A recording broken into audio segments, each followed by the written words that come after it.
দেখো বন্ধুরা, বাঁশ দিয়ে কি সুন্দর একটা ধনুক বানিয়ে নিয়েছি। এটা কি অসাধারণ।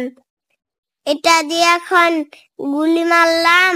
আর দেখো, কোকের বোতলটা এখন ছিটে মিটে কি হয়ে গেছে। আর দেখো, কাঠ দিয়ে কি সুন্দর আরেকটা ধনুক বানিয়ে নিলাম। বেলুনটা ছিটে গেল। ছাতা দিয়ে আরেকটা ধনুক বানালাম। এটা কি অসাধারণ।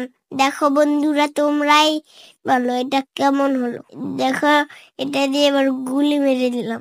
এবার দেখো, আরেকটা কাঠ দিয়ে বানালাম ধনুক। এটা কি অসাধারণ হয়েছে। এটা দিয়ে গুলি মারলাম, কি হলো। আর দেখো, বাঁশ দিয়ে একটা পিস্তল বানিয়ে ফেলেছি। আর দেখো, মার্বেল দিয়ে দিলাম ভিতরে আর গুলি মারলাম।